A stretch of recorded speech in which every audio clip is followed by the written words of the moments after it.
Welcome to Crime Most French, a weekly podcast taking you through intriguing cases carried out on French soil. Researched and narrated by Cedric and rudely interrupted by me, Melanie. We're the true crime podcast on the lines. Crack open le vin and let the mayhem commence. In this episode, we're going to talk about a gang of gangsters called les Chauffeurs de la Drome. Drome is an area which is slightly south of Lyon, so in the southeast of France. And chauffeur you might have heard of as in a driver. Mm-hmm. But the reason why they're called chauffeur is because when cars started to appear, you had to heat up the car before you could start it. So they had to chauffer the car before they could start it. So they were called by what they had to do before they drove. The reason why this gang is called chauffeur is because the way they made people talk is to put their feet and legs in a fire. Wow. In a fireplace. In their own fireplace. Wow. So they ended up being called les Chauffeurs de la Drome, so the heaters of the Drome area. So Drome is the lumpy bit in the middle, If you take Lyon and you take the coast, it's about halfway. Okay. So it's between two mountains, between the Alps on the east and the Massif Central on the west. Yes. So that's the area here, and they mainly were active around a town called Valence. Okay. Not a heavily populated area, really. No. Not and now. They were mostly attacking small villages anyway, but always the same ones. So they were essentially known to act in a certain area, but it took a long time to catch them. It took even a long time for the police to connect the dots. Okay. But we'll see that later. So the gang contained 4 main people. One was called Pierre-Louis Burier. Mm-hmm. One was called Octave David. Another one was Urbain Célestin Lyotard. And the last one was Jean Lamarck. So I'll call them Burier, David, Lyotard, and Lamarck. Okay. They were active for about 3 years in total, really, really active for 3 years. The name is not the first time it's used. It's not the first time they're chauffeur. Okay. There used to be a gang in the 17th century who was doing the same thing. So I don't know if they got the idea from history books. Probably not, because they barely went to school. But there was a gang a couple of hundred years before them that was doing exactly the same thing. So they were just a tribute act then? They were a tribute act, yes. So, spoilers, they were caught and sentenced. Okay. But now, let's go back a little bit over each character. Okay. So the first one, Lyotard, Urbain Célestin Lyotard, he was born on the 8th of March, 1863, and he comes from a family of farmers who owned their land. So they weren't poor. His education wasn't great. He just finished school as far as he had to go, so he probably left school at 14, but even then he probably really wasn't doing much. He mostly survives at the start of the story from small jobs and petty crimes.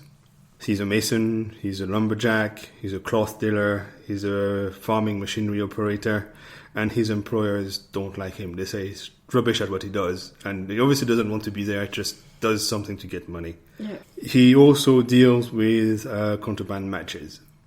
Apparently it was a thing at the time. Really? Yeah. Weird.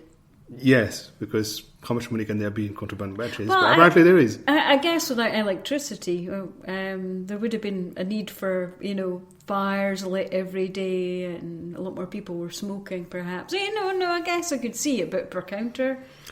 I guess it would be the equivalent of cigarette contraband today. Yeah, I guess so. But which is apparently a big thing in some parts of the world. So before the story starts, he had already been to prison. Mm-hmm. He had an accomplice that ratted on him to the authorities when he tried to convince him to kill an old guy, a guy called Dorier, who was 76 years old, and he was one of his employers. So he went to prison for 2 years for that, and then he was freed after 18 months for good behavior. That sounds like a very light sentence. But he didn't kill the guy.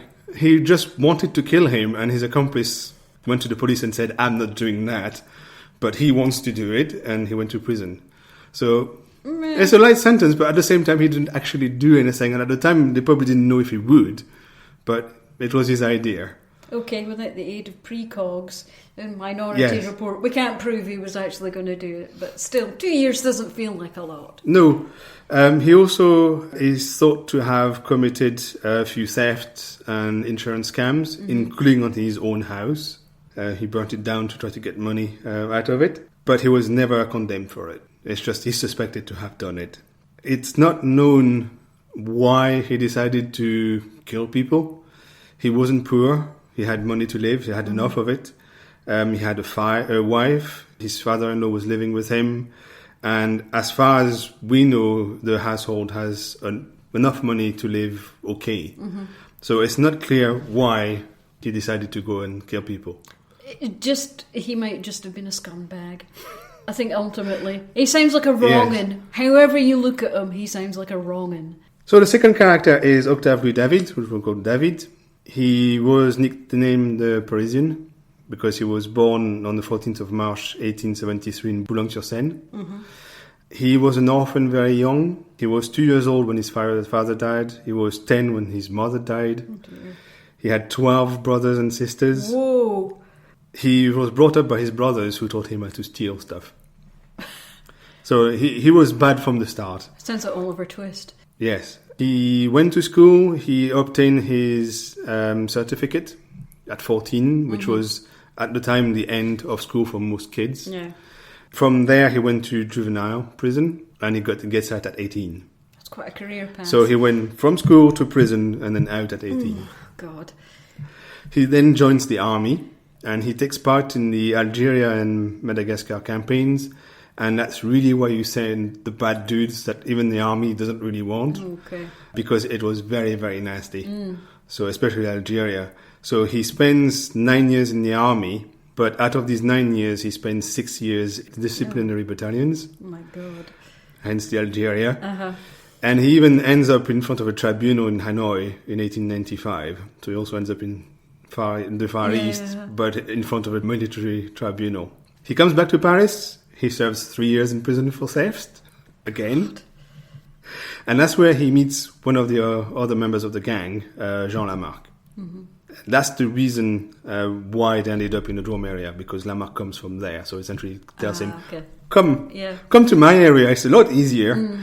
You probably won't end up in prison, so come with me. He ends up in prison again, and he eventually settles down in Tournon, which is not far from the area where things happen in the story.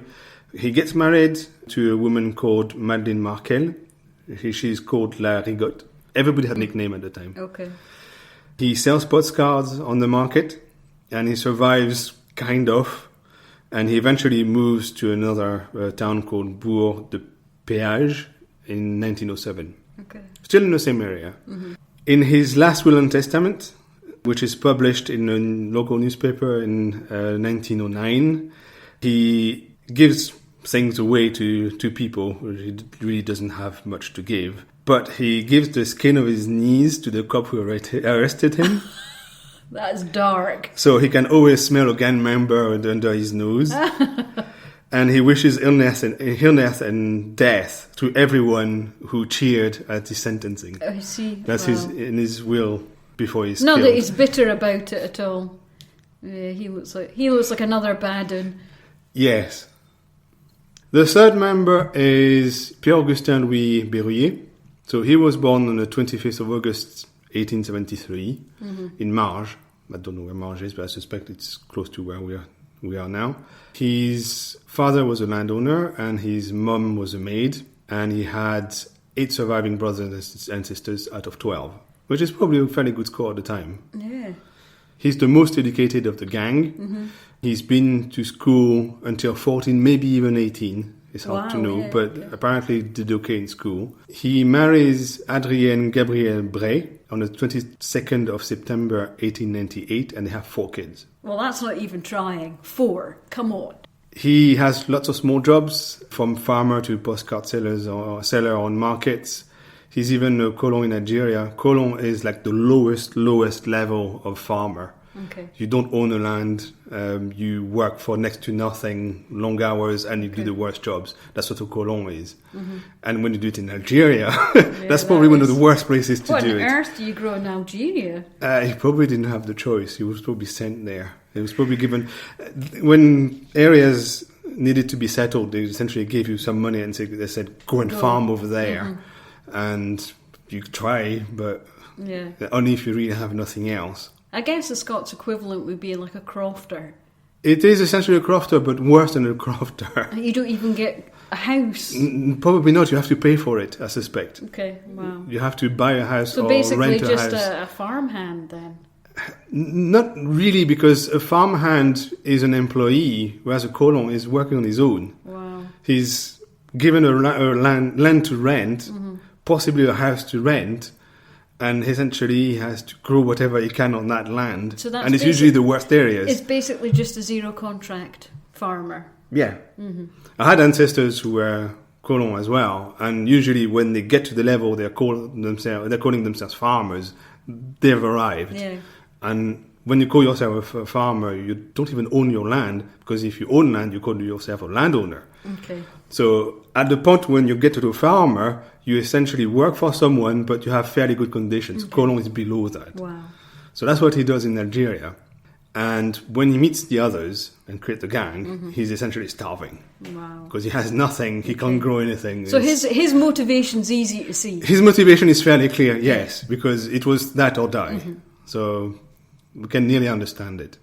But unlike the others, he's never been to jail. He has debts, and he changes his appearance very often to not be found. Yeah, And he stays quiet, he tries to live under the radar, but he's never been to jail. And he meets Lyotard, one of the other gang members, in 1907, because Berruyer, the last member of the gang, rents him a room in his house for 10 francs a week. Oh, right, okay.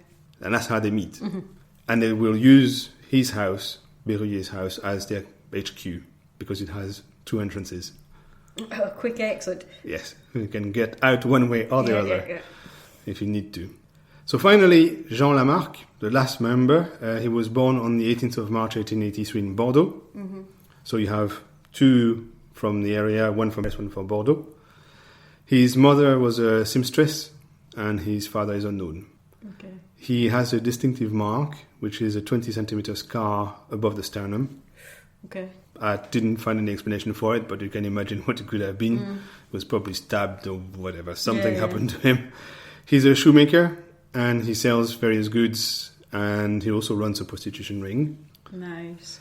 Between 1901 and 1903, he's condemned many times for theft, breaking and entering, and acts of rebellion. And he meets David, one of the other members, in prison.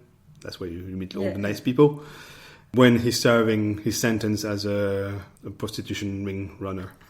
Pimp. I don't For want think of they were called another pimp word, at the time, but yes, he was a pimp. He also lives in Berruyer, so same house, where he meets all the others.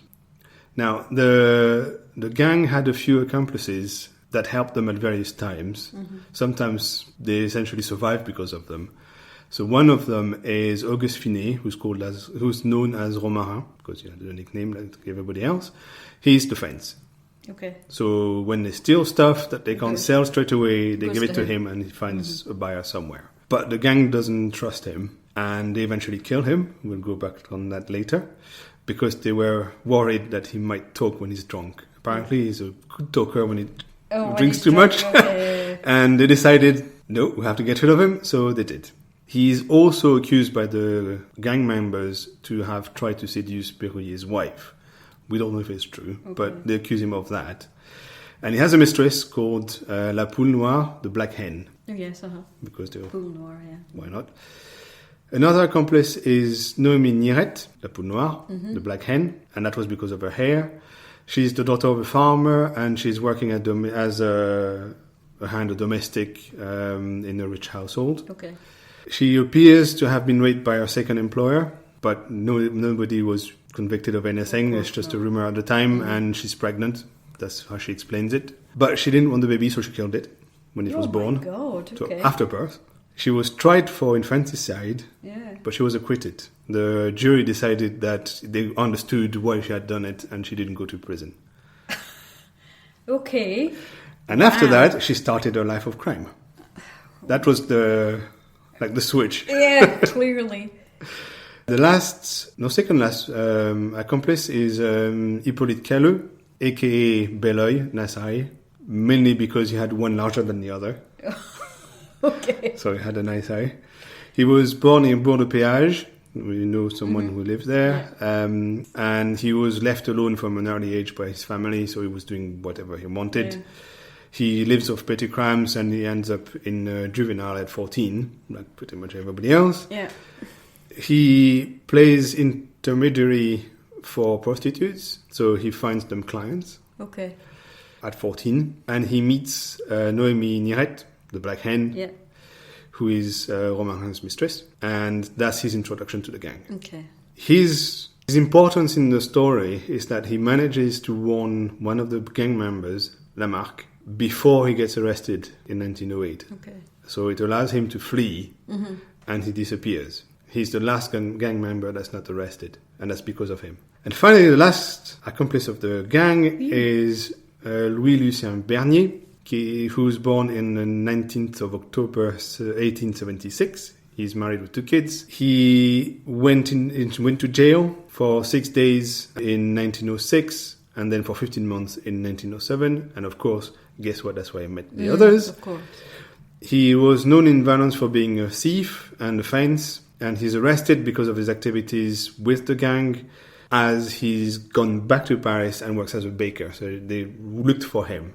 During the trial, he will be accused of reselling goods and being the fence, but he gets away with no sentence because he helped police catch the others. So he ratted on them. What happened in the story? We're starting the killing spree. Okay. It's often assumed that the main motivation for the gang is money. So when they get into your house, they steal everything they can. And we're talking everything: chickens, clothes, jewelry, kitchenware, money, whatever, anything they can. Livestock. They essentially enter your house okay. and try to resell everything they can. The story starts in 1905 when Lyotard murders an old guy, 80 years old, called Van Eyl, for next to nothing. He kills him for 7.5 francs. Wow. So we know from earlier that a room in Berruyer's house is 10 francs a week. Wow. So he murders him for nothing. A bit of bread and whatever, really, because there's nothing. The body is found the next day half burnt in his fireplace. Wow. So we can start to wonder what happened. The gang meets the first time in 1906 in Berruyer's house, but Lyotard is not there yet. He's on his way. He's not in the house. They discuss what they're going to do, and they've decided that they were going to kill people and steal stuff. So they now choose targets. So they choose a couple called the Rey, R-E-Y, and they choose the miller called Girard as the first victims. Lyotard is on his way from Paris. On his way, he murders a girl called Marie Juge. Her nickname was Lamion. I have no idea what it means. On the 22nd of September, because he wanted to steal her stuff. And so he's doing pre-stealing. Just before the big stealing. He's on his way to meet the gang, and on his way he decided to kill a few people. He warms up his stealing muscles. Well, you don't want to waste your skills, so yes, she must have had something he wanted, and he just killed her. Wow. And he meets the gang the next day when he gets there. From that point on, by day, they all have jobs, so they're shoemakers, farmhands, postcard sellers, or whatever. And by night, they commit crimes. And that helped them live under the radar for a long time, because they don't just kill people. They also have normal jobs. So when the police look at them, they say, oh, okay, well, they work. They have no reason to kill people. They weren't just living at large during the day. Exactly. But they're not very good anyway, so they never really make a fortune. So they get by. They have 1 or 2 good scores, but that's it. I guess in those kind of environments, you're not going to be fencing like Louis XIV furniture, or it's all going to be reasonably... Well, it has to be transportable for a start, so it's small things. So yes, and it's not valuable because it's in the middle of nowhere, so it's farms and isolated houses and villages and stuff, so really there's nothing of value. They managed to do a few scores because they have intel. Yes. So the first year they really operate is 1907, and that's their best year. So they alternate between murders, thefts, and attacks of people. So it starts in January. First, they torture Joseph Delay, who's 81 years old, by burning his feet in his fire. That's how they start doing their things, yes. After he confesses where his valuables are, they kill him, and all they get out of it is 40 francs. Wow. So a month's rent in a room. In March, they attack the Rays, which they had earmarked as victims earlier. They steal 65 francs from them, and they leave them alive. Okay. Don't know why. A few people survive. In April, it's Chabert who's attacked, and 100 francs are stolen. And then in August, it's Roux, a guy called Roux, who's attacked, but he's also left alive. So that's 3 people left alive so far.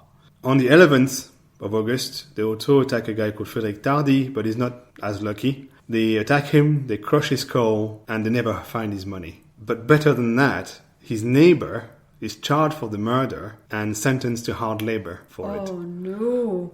So... At least it wasn't the guillotine. Yeah, in a way, yes, but hard labor, if it is hard labor in nasty places like in Guyana, I think the guillotine is better.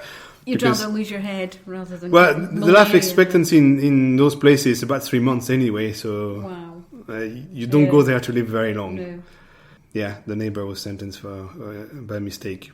They also try to open a hospital safe. Berrier, Lamarck and David try but fail.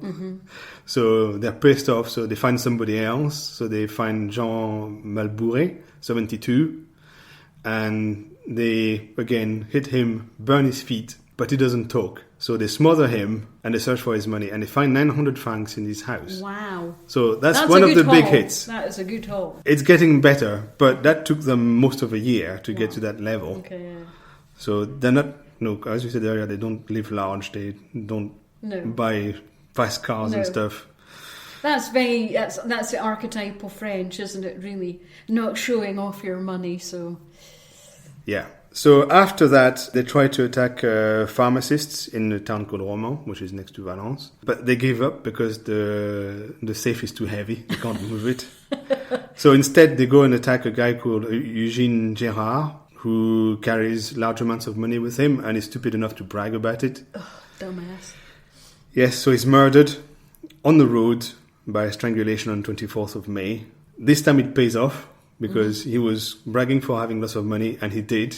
So they get 3,000 gold francs out of him. Wow, that's fortune. Oh, that's a fortune, and they never get anywhere near that again. No.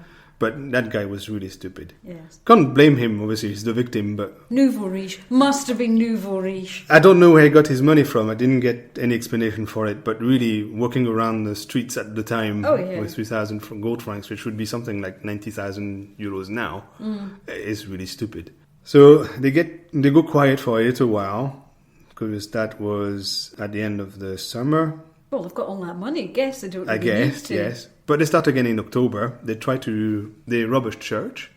Oh. When I read it, I thought, what kind of money can you get in a church? No, they rob the church with the people in it. Okay, taken captive. Okay, yeah. Yes, essentially they rob the people who are in the church. They don't really rob the church. There's no money in the church. They put the collection plate around. Yes, and they get away with 812 francs from a widow. Oh, just from one widow? She must have been the only one with money at the time. Wow. So in 1908, and that's the next year, they commit several murders again. In 1908, they commit several murders. So on the 3rd of January, they first attack François and Julie Tortel, who are brothers and sisters. They get François out of bed and they torture him and they pretend to hang him. His sister, in the meantime, is hit and loses consciousness. Okay. So they killed him because they didn't get what they wanted out of him, but then they get the munchies. So they make an omelette and they drink some wine. And when they're done, they strangle Julie, the sister, and they burn the bodies. They find 220 francs in the house, but the best of the story is that the police concludes to a double suicide. Double suicide? So one is strangled, they're both strangled actually. So they simultaneously they're both strangle each other and burnt and then... in the fireplace, both of them, But that's a suicide. It's a double suicide. So they're standing in the flue, the chimney flue, choking each other, yes, while simultaneously burning. Of course, yes, yeah, you could see that as a suicide. Yes. Good Lord. That must be your day the police didn't want to work. Suicide. Paperwork. Next. Can't be asked for that. In April, they turn against their fence, Romarin. It's a very long story. They don't trust him for a start, but it's not the whole story. So what they do is they hit him on the head with their rifles. Okay. They had rifles on that day. He loses consciousness. They throw him down a well, but he's not dead yet. So they get big rocks and essentially throw the rocks in the well until he dies. We don't know really why he was killed because, of course, nobody ever explained it. We know that they don't trust him. There's no honour amongst thieves. Go on. Yes, we know they accuse him of having tried to seduce Berruyer's wife. Mm-hmm. That's really all we know. The other thing that has been happening at the time, which could be linked, but we don't know for sure, is that he was their fence but also their intel. And he earmarked a house for them to rob. And when they turned up, they discover 4 men and 2 women in the house. So they're fairly brave when it comes to attacking old people and women, but when it's men that could defend themselves, they're not so brave. So they get really pissed off because it was bad intel and they wanted something out of that house. So the police, once they get caught and go to trial, think that maybe that was the real reason why they killed him. Yeah. Because otherwise you could have killed him earlier for the other reasons. Yes, if you don't trust the guy, don't wait forever and kill him. Just kill him now. So they think that's what happened. They got really pissed off by the information. That was the tipping point. Yeah. Mm-hmm. The next day, they attack another guy who's 63 and his daughter, who's 35, Jean Dorier and Elizabeth, in their house. So Berruyer and Lyotard enter the house to collect a wine order, which they had placed, a fake wine order obviously, they had placed the previous day. They take the daughter away and they hit her and kill her, hitting her with their heels. So they're going to kick her until she dies. Wow. Then they crush the father's skull and they don't find much. They knew there was 1,000 francs in the house, but they find 2.5 francs. So that's all they have out of the 1,000 they were expecting in the house. That's quite a big difference, quite a big drop. Yes, and Berruyer is really furious, so he mutilates the daughter's body. Do we know? Or is that post-mortem? I don't know the details. No, okay. But then they think, maybe we can do something with this. So they take a coat, which is owned, we think, by the fence, Romarin, put blood on it, and leave it there. And they make sure that to put in the pocket a social security voucher with his name on it, in the pocket. So leaving evidence. So what they want to do is, they've killed the guy the previous day, they killed the father and daughter in their house the next day, and they tried to put the crime on the guy that is killed.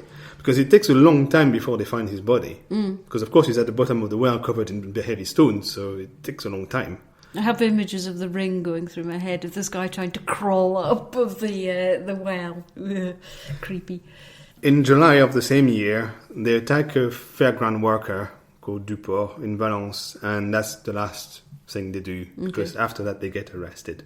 And that's the end of the gang. That's 1908. Okay. How did they catch the gang? We're getting there. We're starting the investigation now. Okay. So the area where they're active is fairly big because this low density of population, so you have to go a long distance to find new farms. A lot of people were working on that investigation. There were 2 judges, one called Ichard in Valence and one called Trappé in Tournon. There was also a commissioner called Belloc. He's the local chief of police in Valence.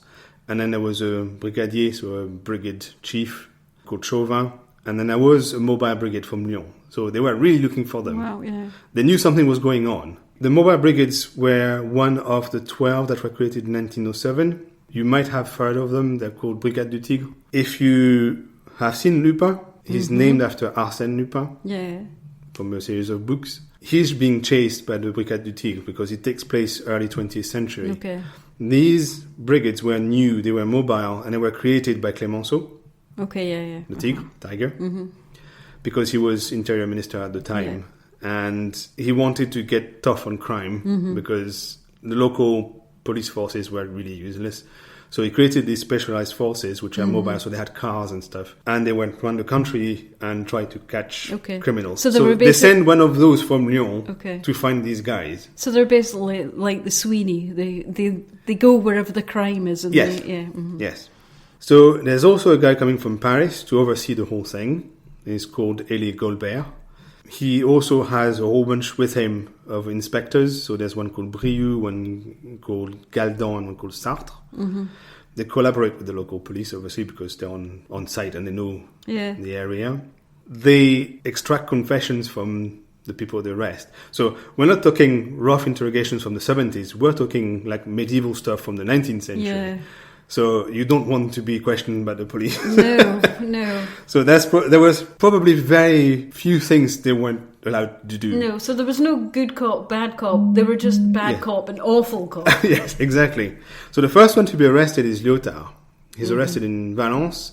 He's arrested for selling mattresses they had stolen in one of the houses. They were taking mattresses? Yes, they were taking everything they could sell. God. So they were taking the mattresses and trying to sell them. Surely that should have been stuffed with hay. Probably, yeah, I guess so. But there was some money out of it. Okay. So wow, waste nothing. So it's not being caught for tax fraud like Al Capone, but it's very close. He's caught for selling mattresses. Yeah, so it's a bit rubbish. But he's the first one to be arrested. Mm-hmm. He then denounces some of his accomplices at the time. So David, for example, is named, and Lamarck as well. Mm-hmm. But we know from earlier that he's warned by Belloy. Oh, yeah, so you said. Mm-hmm. Nice eye. Before the police arrives. Mm-hmm. I don't know how he knew the police was coming, but he knew. So he warned Lamarck. Lamarck disappears towards Bordeaux. Okay. And that's it for a while. We don't hear from him again. He just lies low, doesn't want to be caught. So Berruyer's house is searched, and his wife is arrested as an accomplice as well. During the interrogation, Lyotard and Berruyer try not to talk, but at the moment, they only know they're accused of theft. Okay. The police doesn't really know yet what's going on because of the spread of their area, they didn't connect all the dots yet. No. They know there's been murders and thefts, but they don't know it's one gang. It's not one big board with the interlocking with string. With the red string, exactly. Yeah. So they know something's going on, and they know they've been stealing stuff because one of them was caught selling mattresses, but that's all they know at the moment, and that's all they're accused of. So David is arrested not far from Lyon because he was on the run, and on the 10th of September, his wife is also charged. Okay. The investigation stalls at that point because none of them really wants to talk about what they've done. Okay. They've given each other's names, so they talked a little bit, so they've all been arrested. Yeah. But they don't confess to anything yet. But Goldberg, one of the inspectors, manages to make David confess because we think he said that the others were accusing his wife of having done some of the murders. Okay. And he wants to save his wife. So he confesses, he says, no, it's not my wife, it's us, and we did that and that and that. And that's how they start building a case. And now they know that they've been murdering people and all that. So they start connecting all the murders around the area. And also they even confess having killed their fence, and they explain where he is, and they eventually found him. So the two judges build a case from October to March. It takes them quite a long time. And they even organize reenactments and stuff to see what's going on. And eventually the defense's body, Romain, is found on the 5th of February 1909. So down the bottom of the well. It takes nearly a year between March 08 to February 09 to find his body. Wow. So they knew he had been killed. They knew how, but they didn't know where. And eventually, either because the others confessed to the place, I don't know, but they eventually found his body. Or what it was, what was left of it. His skeleton, surely by that point. After a year, probably, yeah. That's serious. Especially in the well where it would be wet and, Oh, no, yeah. Now, the trial. It starts on the 2nd of July 1909 and finishes on 10th of July. That's not long. So it's about a week. A week for all that carnage? Yes. Wow. It brings crowds. Oh, I'm because not surprised. Of course people have heard of all these murders and stuff, so there's a lot of people around. So Lyotard is accused of 7 murders, 2 thefts, and 1 complicity of theft. David is accused of 3 murders, 6 theft, and 2 theft attempts. Berruyer is accused of 5 murders, 2 complicity of murder, 6 theft, 1 complicity of theft, and 1 theft attempt. And Lamarck is accused of 3 murders, 3 theft, and 2 theft attempts. Oh, he's just slacking. Yes. And he's also the one who's on the run still Yes. at the time. He's thought to be near Bordeaux somewhere, but they don't know where he is yet. They refuse defense lawyers, so some Oh, are yeah, that always goes well. So some public defenders are committed to them. So one of them is called Juillet for David, P. and Ferlin for Berruyer, and Lyotard, Chabanon for Bernier. Lamarck is still on the run, so In the wind, yeah. he's going to be judged in absentia. Okay, yeah. So he's going to be judged anyway, and one day they'll find him. It takes 1.5 hours to read all the accusation points. Wow. So that's a long That's a list. lot, yeah. And the sentence is called for 10 murders, 3 with torture, 7 theft, 2 theft attempts. Okay. The rest, they just Yeah. don't care. Small There's potatoes. enough already. Small potatoes. Yeah. The jury takes 3 hours Okay. to return That's not a long. guilty verdict because they've confessed already anyway. Yeah. So, and at the time, I suspect if you confess that was the end of it, they probably wouldn't even try to prove that it's true. Yeah. They probably weren't aware of false confessions or anything like that. So, you done it? Yeah, okay, sentence. They're all sentenced to death, including Lamarck, who's not there because he's on the run. The only one that is released is Bernier. Is it Belleuil, I think? He's released without sentence because, of course, he didn't take part in anything. No. He was kind of gang adjacent. Yeah, he wasn't part of it. Gang adjacent, yeah. So we're not sure that's the whole story because after the verdict, David implied that there were 8 more bodies. Wow. But he never said where, and the police never bothered trying to find out. So it could be 18 dead instead of 10. Okay. Of course, they appeal, but their appeals are rejected. They appeal to the High Court, same thing is rejected. And in the end, they appeal to the President of the Republic, who's called Armand Fallières. He was a very strong opponent to death penalty, but because of the public pressure, because that made it to the newspapers all around the country, he decides to refuse to commute their sentence to, I don't know, hard labor or something instead of death. So during the prison sentence, before they get killed, David attempts several suicides. So he tries to cut his wrist, he tries to swallow broken glass, he even tries to escape. And after the sentence, he also tries to commit suicide again, also fails. On the 22nd of September, the state executioner, who's called Anatole Diebler, who apparently is a very famous executioner, because I've seen other cases where he's the executioner, so it must be the one. He's a rock and roll executioner, is he? And his assistants arrive in Valence. They come from Paris. They install a guillotine outside the prison, and to control the crowd on the day of the execution, they have 300 gendarmes on foot, 150 on horse. Holy crap. And people rent their balconies on the houses around the prison. So everybody can get a good so view. you can get a good view of the execution. Home a cab. Yeah, it's estimated that 1,500 to 2,000 people are there in a tiny, narrow street. Yeah, gross. Before the executions, the judges had ordered that no photo would be taken, no trace of the execution should be kept. Oh yeah, I'm sure that happened. Yeah, there's been 14 photos who have emerged and a film as well. Oh my god. Ugh. So the executions take 7 minutes in total. So it's quite fast. First is Berruyer, then David, then Lyotard. When they climb on the guillotine, Berruyer says that he's worried for his wife and kids. Yeah. Lyotard says nothing. And David says, come on, get a move on, I'm going to catch a cold. So at no point they showed any remorse or anything. They confessed, they've done it, yeah, fine. They're not going to say they're sorry. Their families can't afford to claim the bodies, so they are buried in an unmarked grave next to the cemetery. Okay. Not in the cemetery, obviously. No, of course not. Lamarck, who's still on the run, oh yes, he's living under different names. Of course. He's finally arrested in Nîmes for theft. And at that point he calls himself Jean-Charles Garnier, and that was the 1st of April 1910, so nearly a year after the others were executed. He's transferred to Valence on the 15th, then he's tried between the 20th and the 23rd of July, so 3 days, very quick, but he's already been sentenced anyway. Yeah. He has a lawyer called Renaud, but that's not important. He's also condemned to death, like the others, but the first time he's condemned to death again, but this time the president commutes his sentence to hard labor forever. Okay. It's essentially prison forever, but hard labor, and he's sent to Guyana. Oof.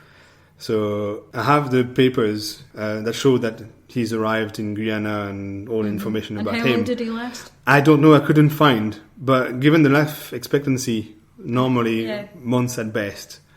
Because probably died of dengue fever within 10 days or something. Between the insects and malaria and the dengue and the rats and stuff. Yes, yeah. You didn't want to be there anyway, and it was the worst place. And it was open until the mid-20th century. You can visit it now. It's a tourist area. It's an island just off the Guyana coast. So, like Alcatraz, but just for some much worse than Alcatraz. So much worse, just for the climate already. It is jungle climate. Oh, yes. Yeah. So super humid all year round because you're on the equator. Yeah. So nasty. Oh, nasty. So the commuting of the sentence created an outrage in the country because people wanted him dead. Well, yes. I mean, it does seem a shade unfair. Yes. And some people have commented that it probably moved back the end of death sentences in France by 70 years. Because at the time, there was a bill in Parliament to abolish the death penalty in France. But because of that case, because of that sentence being commuted and the outrage it created, it was cancelled and nobody presented another bill until the 70s in France. Because that wasn't something you wanted to be known for. No. So if that case hadn't happened, it's a very important case, even though there's really nothing interesting in it.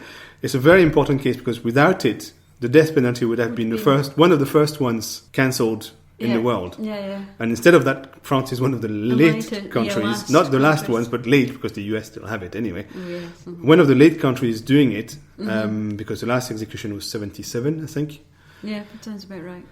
Because of that case, most likely. Wow.